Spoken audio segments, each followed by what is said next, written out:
Hey, everybody, welcome back. I'm super excited to have you back for another episode of the NDBI Navigator Narratives podcast. Joining us today from Phoenix, Arizona, is Jillian Schneider, who's a BCBA and Associate Clinical Manager with SARC. And she has been there since 2011. So she's got a lot of really great information that she can share with us today about what she does at SARC in her role, the experiences that she has with serving individuals across the lifespan outside kind of that typical range that we might see for little itty bitties within NDBIs. So, Jillian, welcome. Thanks for coming Hi, on. Jamie. Oh, Thank you for hi. having me. Yes. I'd love for you to do a deep dive intro into your background, kind of what you've been doing all these years, just to let the listeners know a little bit more about you. Sure. Yes, I have been at SARC since 2011. I happened to get into the field by accident. I was finishing my master's degree, which was very research based. It was applied research, but it wasn't quite what I was looking for. I really wanted to find that beautiful balance between clinical work, supporting people, and research, and I found applied behavior analysis. And SARC at the time was one of a few organizations. And so I happened to apply and get a job. And I thought, I don't really know much about ABA. I think I'm going to give it 6 months and we'll see how it goes. And now Um, we're in 2026. yeah, so now we're in 2026. It took me 3 months and I applied for like the postmaster's coursework to be a BCBA. So I was immediately bought in. And I think the thing that was so beautiful about my training experience was the naturalistic teaching. It didn't feel hard. It felt like I was playing, like I was interacting in a meaningful way, that I could get creative and still see these incredible outcomes. So that was actually the part that brought me in the most, was just that it didn't feel like structured, rigid clinical work. Now, granted, we were trained in DTT and PRT, so it's not like we didn't do that. It just allowed us the flexibility to shift based on the learner and how they grew the most. Um, the majority of my time at SARC was with the age ranges of probably 2 to 12 or 13, with some dabbling of adults in there. So I did some employment services, not a lot, but some employment services.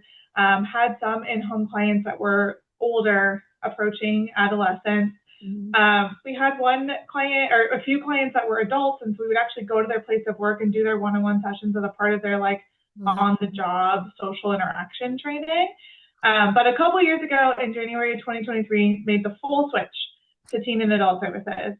Yeah, but kind of put the pause on children's services and really jumped into learning and growing and stretching in that way. And I would say that it's been my favorite. I love that I've worked with the early end of the lifespan, and now I get to be on the slightly older end. I think early intervention practices have informed how I like to guide and coach and teach teens and adults.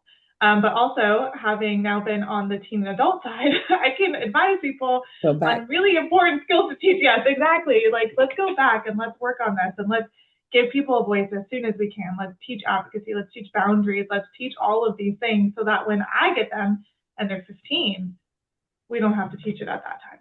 I love So, it. There's such an incredible need for adult services, adolescent services, and all these itty bitties that are going to grow up and maybe still need services in some capacity. And I love that kind of bi-directional flow you're talking about. What skills do we want to see when we have a little 2.5, 3-year-old coming into a clinic or in-home setting? Where are we going 3, 5, 7, 10 years down the road? And what's that pathway going to look like for us to help guide their growth? And then, like mm-hmm. you said, kind of working backwards, hindsight, kiddos who might get services later in life or who, like you said, might have been on the journey, what might have been missing on that kind of like little steps on the bridge to get them there? Or it might have been a really important cusp skill, like, hey, if they want to have Mm-hmm. that, that would open this. And what is important for making that meaningful and neuroaffirming and socially valid and kind of thinking Yes. back to that. So, what a really cool perspective you have. Thank you. Yeah. Do you Yeah, think I think that? those behavioral cusps are so valuable, right? I think we know potty training is a behavioral cusp, right? Our CEO, a lot of you probably know, but Danny Openden, he bike riding. that is a cusp, right? Because that gets you opportunities to social interaction. It gets you opportunities to work or volunteering later in life, right? Like if you can get yourself someplace and with other people, Yeah. that opens up the door for so many things. But there's so many other cusps that happen later on in life, right? Like being able to wake up on time and like get somewhere, being Yeah. able to initiate and manage your social interactions. If we have a lot of learners and they're all just responders and they're sitting waiting for us to create activities and we don't allow that space for them to initiate, well, then we see problems with initiations later on in life too. So there's so many little pockets of things that we need to consider from an early age and think about how they really impact independence and growth and meeting meaningful objectives later on in life. Yeah. And then there's other things I really think we should throw out the window. Who cares about tying shoes, honestly? Right. Get yourself some Crocs, Get your some slide flip-flops. on. Yes, we don't need it. Let's not torture ourselves. But Yes, or some of the yeah, other skills that are, I think like, colors. I think of some of the programs, I feel like with NDBI programs, the focus is on so much communication, interaction, skills that are really going to set up for those cascading developmental kind of impacts that we see. It's not so much on isolated skills taught discreetly out of context that you might see outside of an NDBI program. So I feel like they really kind of align so well with exactly what you're talking about versus teaching a skill arbitrarily out of context that it's a data point, but it's not meaningful in this context or later on down their life. So if they're not using it, they're not going to keep it. They're going to lose it, right? yeah, absolutely. And I think a lot about the skills that we all learn, right? Like you might be so much smarter than me, but I think about the calculus skills that I learned. Those are just Yes. not valuable for me at all. But I mean, I think we just have to consider like how we learn as adults, and perhaps that gives us a really great perspective of how we can teach others, right? Like, Yep. if you think back to taking physics classes, if it was just in a classroom and all you did was learn the curriculum, but you never did your lab and practiced it, right? So we have to be able to do that. You have to practice in context. You have to learn and make mistakes in context and be allowed to make mistakes, right? I think there's a fear of don't let people make mistakes. They have to engage in social interactions or do these things appropriately all the time, but you learn more from your mistakes. And so Yeah. I think if we think about how we have learned best as neurotypical individuals, then we should allow other people to have those experiences, teaching skills in context, allow mistakes, allow course correction, allow access to natural reinforcement, which just looks so different It when does. you're a teen or an adult. It does. And I think about going back into supporting, you talked about flexibility with learners and kind of being able to shift with them and following motivation and interest and how meaningful that is. And having the children be able to experience, delaying gratification, Mm-hmm. accepting no. These are very important skills.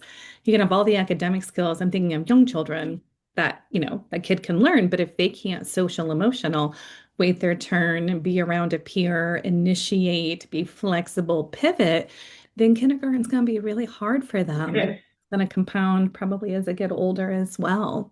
Yeah, and if you think about that shift into the workforce too, right? Like we Mhm. do have to have delayed gratification. We do have to have the opportunity, or we do need to access being told no. I wish that I got told yes all the time, but I don't. And I can advocate, I can share how I feel, I can share my ideas and all of that, but these are really important critical skills that we need to teach throughout the lifespan and do touch points with, right? We always talk about services, particularly the services at SARC is it's a train and you can get off on one stop and you can feel free to hop back on later. So if you're doing great and adjusting in elementary school and like school is going well, you have some friends you're adapting and then teenage years hit and hormones get out of control and then the social expectations change and you feel lost, come back. We'll be here and we'll talk through those things. There's all of that. We just have to keep all of that in mind that there's going to be different touch points and you might learn how to accept no in childhood and need to kind of figure out what that looks like and how to navigate it in the teen or adult years. Yes. And can you talk some more about SARC, so Southwest Autism Research and Resource Center, Resource. in case we Yes. have individuals listening who might not be familiar with the incredible work that you all are doing? Can you talk a little bit more about SARC, its mission, and then kind of how you fit in with you've been there across different programs, so Yes. you're very well versed on it. Yes. We have a lot of different programs. And the main goal is to be an asset to people in Arizona. So to be there for families when they first get the diagnosis, like what do you do with this information? What is autism? What is applied behavior analysis? How can I navigate the education system and learn more about IEPs? And really that is our mission, is to create an environment where people know that they can come to SARC to get support, to get some questions answered, that this community is going to be an accepting community, and we're going to individualize how we interact with people so that they're achieving their own goals, right? We want everyone to be able to live the most meaningful life that they want to live. And then we will help them get there, whatever that might look like. So if it's just short-term caregiver training after you first get that diagnosis, we're going to be here for you and answer your questions. If it's employment services later on in life, we're also going to be able to be there for you in that journey too. So we have a lot of different services. We have some a inclusive preschool. So there's kids with autism and typically developing kids, and that serves, I think, 18 months to that pre-K grade where they then transition to kindergarten. We have, like I said, short-term caregiver training for younger ages, also for the middle school age or school age students. We have comprehensive home and community-based services, and that's throughout the lifespan. So I support in overseeing the teen and adult services, but we have children's services too, and that's in their home, in their school, in their place of employment, out in the community, teaching skills again in real life scenarios. And then we also have our Transition Academy, which is a combination of clinical services and an opportunity to live independently. So they live at our sister nonprofit, which is First Place Phoenix, and then they get the clinical services from us. So it's a safe jumping off point. I kind of think of it as like the first 2 years of college. But we're just there to support you through the hurdles rather than having everyone kind of have to learn them on their own, right? The first 2 years of adulthood, there's a huge learning curve. And so it's an opportunity for us to teach skills, again, in their real life setting, because they're living in their own apartment outside of their family home. And I imagine that would be an incredibly accessible, needed, and valued resource to parents who, when their child shifts from child services funding waivers over to the adult kind of sector, that's a whole nother learning. Yes. Yes. And I would say parent coaching and parent interactions is a part of all of our programs. We also do peers. I don't know if you're familiar with peers, but we have a group of people that does peers for adolescents and peers for young adults. Again, helping parents to understand how to best support their child in whatever stage of life they're in. Yes. Do you guys have families outside of Arizona who come in for services, or are you strictly local only? We have had in the past some families, they would come in for like the short-term services like Jumpstart or the short-term caregiver training services. I would say the majority right now is, if they're directly receiving the services, they're in Arizona. We do have a consultation team, and they might consult with different agencies throughout, specifically on PRT. So I know they're working really hard with some organizations in Canada outside of Arizona. So they do some really great work teaching what is PRT, how do you apply it in your own setting. Yay! I'll make sure to link that. So if people are resourcing and that sounds like something that they want to kind of get into, that they can go to the SARC website and kind of figure out who to talk to if they're looking for that additional support. And I know they have an AIM module and an Affirm module. Those are openly access free that you can find. And they have updated PRT modules now, which is really cool to have access to if you want to kind of get into it and just kind of nose around. The manuals are out there. Yeah. Stuff on YouTube. So I feel like NDBIs, you can just, if you know where to look, you can find some really great resources that are free. And then this sounds good. Let me dig into it a little bit more. Certification program, ongoing courses, mentorship, right? Conference. Yeah. So yeah. Exciting to kind of know that there is a niche out here, and it's getting bigger and bigger every year. So that's really exciting. So you talked about that flexibility and kind of that play-based, kind of make it matter, make it meaningful feel to supporting children that kind of pulled you into NDBI. And so what keeps you there? Is it the same kind of feel, the same flow, the same vision? Well, that's a great question. I would say yes. I think being able to teach skills that are meaningful and that other people care about, right? Like when we're working with our teens and adults, if they are able to and want to, they contribute to their goals. We talk about them a lot. They're fully aware of what we're working on, how we're working on it. They can provide feedback to us about if visuals aren't working or if a behavior contract isn't working, right? Like it really is such a back and forth. And I think I love that part.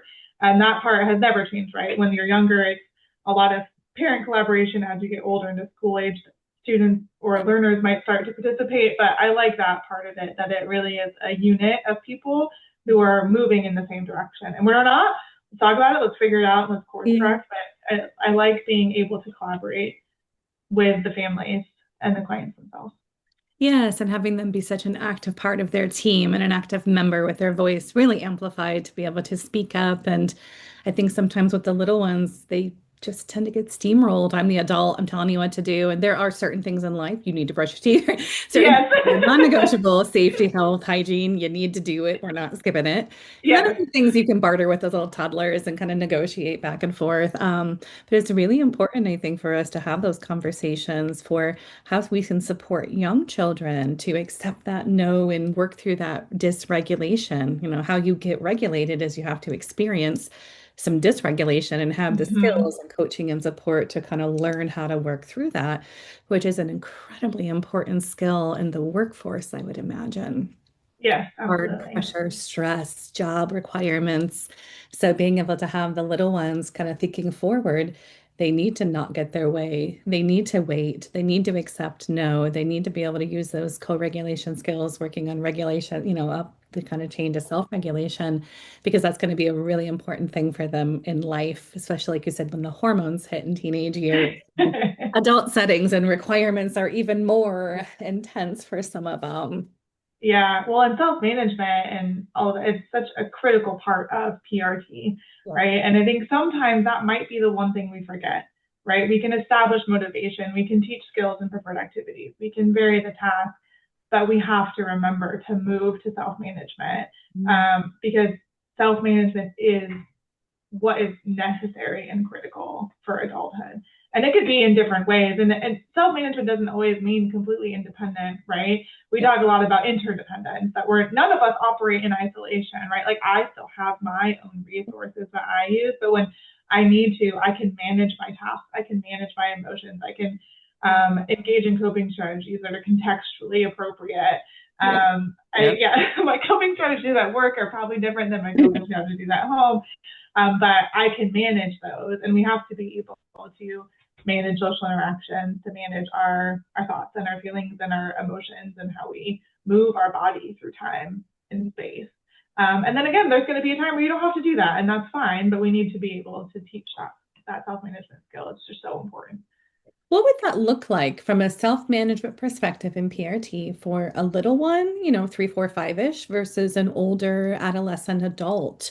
So it's still a focus of PRT, but it would look different across those different age ranges. Can you give an example of what self-management would look like for like a younger kiddo? Yeah, I think the most tangible and real example I can think of is there's two for young kids. Raising your hand in class is an incredible self management skill, right? You know that you need to raise your hand before blurting out. You have something to say. You're communicating non-verbally, like I would like to participate in this activity, or I'm responding because my name's been called. And then initiating to use the bathroom are like two very real important skills in childhood that we need to teach people to self-manage. And you can see in both of those that Yeah. self-initiation Yep. is part of it. Yeah. So in adulthood, I would say asking for help, being able to adjust your behavior to a specific environment, right? Like if you're in school, it may or may not be appropriate to pace in the background, but you can ask for a break to go pace in the hallway and come back when you're ready. And so that's kind of a strategy for managing what your body might need in a given context and learning how to adjust to the social context. Like if I can't do it here, can I do it here? And then I'll come back. Returning from breaks is Yep. another self-management tasks that we all need, right? Whether it's a break between classes, a break at work, a social interaction break. Winter, Yeah, yes, yeah. winter break. Winter break. We all just survived it. But yeah, like returning from breaks on time. So if you say you're gonna take a break or it's a scheduled break or whatever it might be, being able to manage your time to pay attention to what's going on and then shift back into the learning environment. And I wrote down initiating and I underlined it here on my notes because that is such an impactful, powerful skill that I don't think we teach enough for the little children. Again, it's kind of adult driven outside of NDBIs, where, like with ESDM, for example, we are co-constructing together with the child our joint activity routines and working on goals, and it's a very much together dyadic engagement. And so when we have that, there is more initiation that's coming from that. So when I get new kiddos on caseloads or consultation, and the kiddo is a not yet initiator, the first thing Mm-hmm. I'm doing is looking at that context and environment. And most often than not, it's because there is no opportunity for them to initiate. Everything is given, all of the assistance is provided. They don't have the struggle, so they don't learn how to problem solve and kind of Mm-hmm. touch those executive functioning skills, right? And so when I look at that, I'm like, oh, this context, thinking again down the road, independent responding, learning how to ask for to go to the bathroom, to ask for a break, to ask for aspirin if they have a headache. That's a Mm-hmm. really important skill for me. I feel like we can peel back to the little ones and really instill the value of initiating at that very, very little early age that I think sometimes gets pushed to the side. Yes. And you're right. I think that's such an important thing to think about for moving into adolescent adult services. Yeah, I mean, we have some learners that are really socially motivated, but they haven't had enough practice on their own, like coming up with the idea, communicating to other people that they would like to have them come to the social activity with them. And it's just because they haven't had the opportunity to practice that skill. Either someone's helping them coordinate or they're always waiting for someone else to reach out to them. But when you transition to a certain stage of life, those supports naturally fade out. Yeah. And then what you sometimes end up with is someone who wants to be around people but doesn't have the skills to initiate. Yeah. So is it really a choice that they are not participating when they don't have this is a will or a skill, right? So they Yeah. have to be there, but they don't have the skills. So it might look like they don't engage. Well, it has nothing to do with motivation. It has to do with the skill and not having opportunities to have learned how to do that in that context or to do it proficiently or fluently to access those variables that are going to reinforce it. Yeah, absolutely. And I think sometimes too, when you talk about that co-constructed learning environment, when we're talking about social planning, like we are doing it with them, right? We're saying like, all right, well, let's think about what you're interested in. Like, is there anything can you Google something? Is there something nearby that you're interested in doing? Is there a certain person that you know has a shared interest that you can invite? And we're like walking through all of those steps with them. We're not saying, I mean, self management doesn't happen from the start, right? We have to teach all of those skills, but we just have to be thoughtful about when we fade ourselves out. Because every learning opportunity, we should come alongside our learner first Yeah. until they're ready to do it on their own. No matter the age, no matter the context, that should be the priority. Yes, and I'm trying to reflect back on you were one of the speakers at the NDBI conference, which was incredible, and we were so excited to have you. And I sat and 50% listened to your talk and 50% moderated, so I got the gist of it. You were busy for sure. But it was really exciting because I know you were laying out this really incredible systems kind of approach for how you guys support individuals and how you are supporting staff and just the whole kind of package, if you will, for how you guys bring it all together for really good quality assurance systems. Is that something that you want to chat about today? Kind of Sure. all of the things that you All talked of the about at the things. conference. Yeah, There was a lot you jammed into those 50 minutes. I So know. And I talked so fast because I was so excited. I should have I should have it had like a prompt come up that was like, slow down, was, Jillian. Don't no, be it so was excited. brilliant. You Yeah. brought up so many valuable points about kind of strategies for implementing interventions to target different kinds of behaviors related to PRT, again, across the lifespan, strategies for facilitating it or implementing it. So it's kind of here's what you could do, here's what you should do, kind of from a treatment perspective, but then it's the delivery, the implementation. Yes. Here's how you do it. Here's how we do it at SARC. That is sometimes helpful for people who are not quite there yet on their journey to implementing NDBIs or working with older kiddos, something like that. That's what I'm thinking of. Yeah. I think the biggest thing to monitor as you're implementing and thinking about, okay, young childhood versus older adolescence or adulthood is just that intensity of Mhm. opportunity, right? So when you're younger, particularly in the ESDM model, like that moves fast and you're working on a lot of different goals Yeah. all the time, right? Across all the different developmental domains, you've got a few goals in each of those, and you're moving, right? Yep. You're getting to those objectives. You're moving through the learning steps quickly, and sometimes that might slow down as you get into adolescence and adulthood. So when you have that early, yes, they kind of like funnels, and it's not quite as expansive, or maybe you only have someone that you're providing services to for a few months and you have to work on 3 different Hard to- skills and that's it, right? So when we look at the younger learners, you can monitor fidelity and you can monitor implementation at a really rapid pace. As you're moving to adolescence and adulthood, your technicians or therapists, like working with the learners, Mhm. monitoring it looks a little bit different. It might be more trial by trial versus minute by minute. Because in 1 minute, I might be kind of sitting there and maybe it looks like I'm not doing much, but this program takes 5 minutes to work through, right? Because I'm giving them that time to initiate. We're Yep. doing some choices. We're talking about interest, but we haven't actually completed the program yet. So we look a little bit at it on a trial by trial basis. So if I'm working on social planning, it could take me 5 or 10 minutes to work on that one skill. So I might have some task variation. I might not. Okay. There might be responding to multiple cues. There might not. I'm not sure. It Yeah. kind of depends. So we look at it more holistically for that program, for that trial. What did that look like? And I might only have one opportunity to practice that. Whereas for our early learners, we might have 5, 10, 20, 30 different learning opportunities in that same time frame. Yeah. So that's kind of how we approach it as our Oh. learners get older and the intensity of trials kind of Mhm. slows down. The pace isn't as fast. Yeah, or opportunities, certain skills, like you said, they only kind of happen so often. I'm only going to Right. initiate to go to the bathroom when I need to go to the Yes. bathroom. You might be able to pump them full, live in Arizona, it's hot, pump them full of water and liquids to increase the likelihood they have to go to the bathroom more. But at some point, they're going to not need to go to the bathroom. So you wouldn't be running a program for that. Yeah. Yeah, Or, or if you're looking at like following multiple step instructions to complete a recipe. Well, maximum you're looking at a couple times a day. You're not going to cook 10 times a day, and that one skill could yeah. take quite a long time because you're teaching safety skills in the setting that they need to occur. You're following instructions. You're having them ask for help. So there might be a lot of different things that you work on in that time, but you really only have probably one learning opportunity per day. You Yeah. got to make the most of it, but again, you're probably not going to come back to it until the next day. No, I wouldn't come back to it. Like one step. Yeah. I'm not a baker. Or those Yeah. touch points like you talked about, those really, how to crack an egg, right?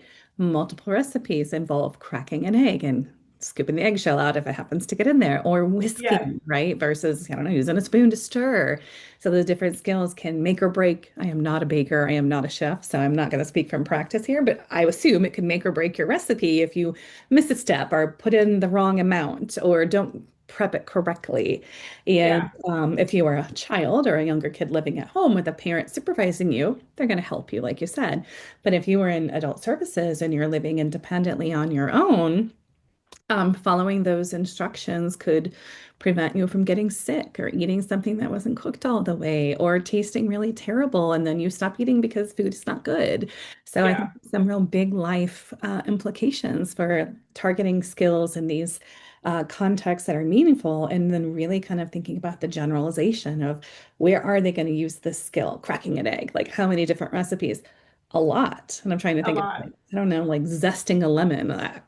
How often do you do that? I guess it depends on your palate. If you like that kind of food where you zest a lot, you might want to learn that skill. And if not, just put your zester away. Yes. You don't need it. What the examples that you just gave, I think, also provide a brilliant example of how children's services and adult services aren't that different. Mhm. when you're in a play activity and you're working on 1,000 different skills at once, I think there's an assumption and a misunderstanding that you don't do that in adulthood, that things have to flow discreetly and you're working on this skill and then you're working on this skill and then you're working on this skill. But the way that you were just talking about it, it's not that, right? You're in the kitchen, you're learning this skill, you're learning this skill, you're following receptive instructions, you're using a knife safely, you're using a sensor, you're discriminating. And What yep. tools do I need in this environment? And then the biggest thing is like, I picked this recipe. I am motivated Yep. to do this because I picked it, not because someone told me that it's grilled cheese sandwich day and I need to make it, but I picked it, I decided it, I identified the ingredients. I went to the grocery store and I got it. It's a lot of Now that executive might be functioning. 3 days of preparing for this one meal, but you learn and have opportunities to practice so many different skills. And that is one way that adult and teen services are very similar to children's services. It might take longer, but Yeah. you can teach so many skills in one activity. It's not going to be chunked into different learning opportunities. Yeah, and I feel like I spend a lot of time with the little ones, autistic, ADD, ADHD, right? All the good stuff that kind of comes along with this. And I really get into executive functioning for the little ones, Mm-hmm. early skills, like in the Early Start Denver curriculum checklist that can align with executive functioning as it kind of evolves and grows over time for kiddos. And then the skills that we are missing, but thinking about cooking, like you said, everything you described about that cooking process, executive functioning skills, planning, Yes. time it, right? All of that stuff from adolescence to adult can go right back down the ladder to children. How are we getting them prepped and primed to be ready to really support themselves and looking at, oh, he can't raise his hand, right? It's nothing to do with discriminating that the hand goes up calls. It's impulse issues, right? There's Mm-hmm. other issues that are going on that are preventing him from doing that. How do we set up an environment and some supports to help him within the way his little brain's working to be able to work on impulsivity and impulse control and waiting and tolerating, which again kind of goes right through it. Or cleaning up, like ending a task, Mm-hmm. toddler tantrum, if it's a really good closing on an activity and there's a clear transition that's shared with the other person, you don't typically see those kind of rough transitions. If it's abrupt, adult directed, and they're not done playing, well, yeah, no one likes to stop doing what they're Right. really done with without knowing what they're going to do next or when they're going to get it again. But also reframing that from, an executive functioning lens. Can they stop, look, shift, pivot, pause? And initiate the next task, which is all about cleaning up. So it's not that they don't want to clean up. There's a lot of skills that are packed into Mm-hmm. stopping, looking, and starting another one with motivation sprinkled in there, where I feel like if we looked at transitioning and cleaning up from more of an executive functioning lens, it would reframe how people are viewing a lot of those kind of challenging, unwanted problem behaviors. And I'm thinking, does that go back up the ladder to the adults where Mm-hmm. I don't want to leave my break or I don't want to go to work. Like, again, I got to start the task, got to get my shoes on. We don't got to tie shoes anymore. Sketch or slip on. Maybe that's the hard thing where they don't want to get on the bus because tying the shoes is hard and that Yes. prevents them from going to work and getting a livelihood, right? So, little skills that can have a big impact versus little skills that have no impact. Why are we working Yeah. on those? Well, I think transition in across the lifespan is so hard when you don't know if you're going to get access to it again, Hmm. right? And so I think that needs to be a part of it. I'm going to ask you to move away from playing this really preferred video game, but like let's figure out when you're going to come Yeah. back to that. But we're going to do that together. And in childhood, it's kind of the same thing, right? We need to be all done with this because it's time to move on, but we'll come back to this another time. Like, where should we put that in your schedule? When do you want to do Mhm. that? But being collaborative from the start and not asserting authority. I think that's so critical across the lifespan. And as the learners get older, they will be more resistant and reluctant if we're not collaborating and working together. Yeah, and more advocating for themselves. And I think kind of expanding those different repertoires. If they have a variety of things that they like, it's Mm-hmm. easier to stop and pivot to something else, Yes. be of moderate interest. Yes. This, Expanding leisure skills. yeah. If we're going back to behavioral cuss, Jamie, that is it. Like expanding leisure skills, having a variety of activities, a variety of foods that you can eat. So if someone asks you to go out to a restaurant, you're you know that you can eat there, right? Or being able to shift from video games to drawing to getting out of the apartment and doing something. It doesn't even have to be with other people, but just going on a walk, Yeah. getting out, getting fresh air, expanding your leisure skills. Yeah. Lifespan, you need that all the time. And the games, like the activities don't have to change. Yes. You can love video games at 8 and still love them at 23. You're probably playing like more advanced games at 23, but the skill, like you don't have to change what you're interested in. You might just change how much you can engage in it. Or are you starting to incorporate other people in that? Or are they getting more advanced? But leisure skills are so Yeah. important. It's one of the first things that we make sure all of our learners can have in their repertoire. Because one or two activities isn't No. going to create a well-rounded livelihood. Yeah, I like to support those special interests and lean into them, but I also see the value of diversifying life experiences and having Mm-hmm. more of a variety for flexibility, availability. And I think that's a really important thing. Like I said, if it's for the little itty bitties or if it's for the olders, it's going to open more doors for access, for social opportunities, for leisure Mm-hmm. skills, for employment, for happiness, joy, whatever it might be. So Yeah. to do that, you have to expose them to it. Like you're talking about, that context matters. It's meaningful. And I know how you talked about those touch points earlier and kind of really kind of coming back to, what are those touch points that look like across these different cusps or skills that we're teaching, from the itty bitties to adolescents to adults? And is there a continuum that we're looking at, or it's really different? Every child, adolescent, adult that's on that SARC train has a different path, train track that they might be going down. Mm-hmm. I'm curious to see if there's anything that you guys have noticed over how we support the little ones that come in and come out of services, if that traduction train track keeps going or it changes as life changes. I feel like it's the latter. I think it changes as life changes, and every single person has a unique experience.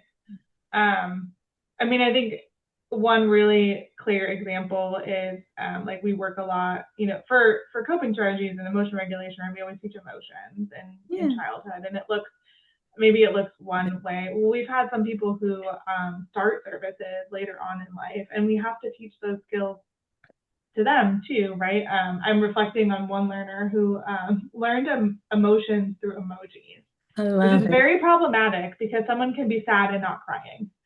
And so when you think about that, like if you learned them Yeah. from a specific context and didn't generalize it or overgeneralize it, right? Like this stimulus means sad, they're crying, it's the emoji, then that means that this person isn't sad because they're not crying, Yeah. right? And so I think every person's journey is unique. And for that learner, they really loved Bravo reality TV, which is fabulous for teaching emotions.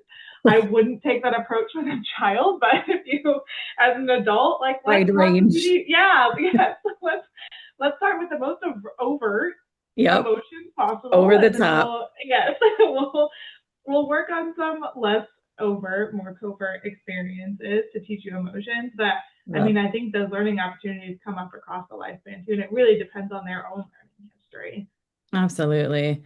Absolutely. And then looking at, again, that flexibility and shifting and following them, which you said at the very beginning of our conversation today, kind of following that flow. I think that's a message that just resonates and pulls throughout what we've been talking about and how it can be something that we support from young ones to middle to older as we go through. Do you have any resources for people that are listening who want to learn more about NDBIs, get into NDBIs? PRT, any of the models, SARC, stuff that you do, anything that would be helpful as a resource or anything that you find yourself looking at to keep yourself up to date with what's going on in the world out there as it relates to NDBI? Is this from a practitioner standpoint or like a family Any, standpoint or both? any, Anything? yeah, Yeah. any resources. Yeah, I think from a practitioner standpoint, the best way to keep up to date is just to be active in the community, whether it's attending workshops or conferences, like finding things of interest. Mhm. That's how I usually stay the most up to date of like what's the pulse in the field, like what is going on. Like for CEUs, like events. Yeah, Okay. yeah, just like continuing those learning opportunities for sure. I mean, the NDBI conference Oh, was great. Even, for me, learning and seeing what's going on in the field. What are we focusing on? What are shifts in practice? But I can't necessarily pinpoint like one specific thing because I think it's so important to diversify your learning portfolio yeah. just as much as it is that we want our clients to diversify their own interests. Like we need to stay on top of things, but just being active in the community, seeking out, going to different types of conferences. If Yeah. you've been to the same one 3 times, it's Yeah. time to mix it up. Go find something different, please. That's one of my See goals if for there's something else. Yes. yes, that's one of my I think maybe 2020. that's my biggest piece of advice is like set a goal for this year to go to a conference or a learning institute or something that's different from what you've ever done before. I love it. That's one of my goals for the year. So I love that you're talking about that. And for professionals to step outside their lane, stay in your lane, but step outside, stay in your lane for scope of practice, but step outside the lane to learn more about different disciplines and other professionals who you could collaborate with to make that really great team Yeah, that will help support the children that you have at your in-home services or your client clinics or wherever it is that you are supporting the services. And there's so many wonderful resources out there. It's just hard to find them all, I think, I think so. Yeah. to I do think, that. there's some professional organizations that have some really great, lists of resources. I know like our Arizona Okay, Association is fabulous for having I'll link that. monthly, yeah, they always have a ton of CEU events or meetings to learn more. So that's, I think, a great place. If you're listening and you're in Arizona, that would be a great place to start, is being a part of AZABA. Okay. But I'm sure that I think you can be Chapters. out of state and be a part of the Okay. association too. I would need to look at that, but Okay. I think you can. Yeah, I think finding your local chapters too and seeing what they offer, what are they doing. CAST has wonderful resources that gives you a really, again, like I said, that pulse on the field. What's going on? What's happening? What are people interested in? What are people learning? Yeah. And how are we learning from each other? Yeah. But the live events, just they're different, Yeah. right? Like you can attend on demand ones, but I would encourage people to network, to find people that are interesting, or you've read an article and you're like, wait a minute, this person is speaking at this conference. Like, get there, go do it, talk to that person, pick their brain, build a network of people who can help you along the way. Yes. And I feel like most everyone that I have encountered in my career asking for an article, they'll send it. Asking a question, they'll respond via email. It's always been so welcome and responsive to helping me learn. I can't think of really one time that somebody didn't want to share a resource or didn't want to have Yeah, the time to give me for a few minutes, right, to do that. So I think that's a really great testament to our field and to supporting children and adults and wanting to help each other and help them to have the most high quality, meaningful, impactful life that they can have as we have this opportunity to network, like you said, and to go yeah. and then just to ask, what did they do? Say no, go find someone else. But I have yet to find someone who really says no. I think everyone truly wants to help and encourage each other to keep learning and doing better. So, Yeah, we all have bleeding hearts. We all just want to like talk about the things that we care about that will help people. So yes, and I think people are. assuming that about other professionals in the field is the best way to get started. I think so too. Oh, this has been really incredible. I'm going to write up some really great show notes. I'm going to get some links, link to the episode when it posts so people can go look at the stuff that you've talked about and learn more and just lean into it and see if there's anything that interests them. And then if you'd like, I can always put your email up there if you want them to reach out to Sure, you that directly sounds and great. just Yeah, contact you about anything if they feel inspired by this. I'd love to be able to offer that if that's something you're okay with. yeah, that's totally fine. Thank I you. love it. Thank you, Jillian. This has been awesome. I really appreciate your time and for you coming on the show. Thank you, Jamie.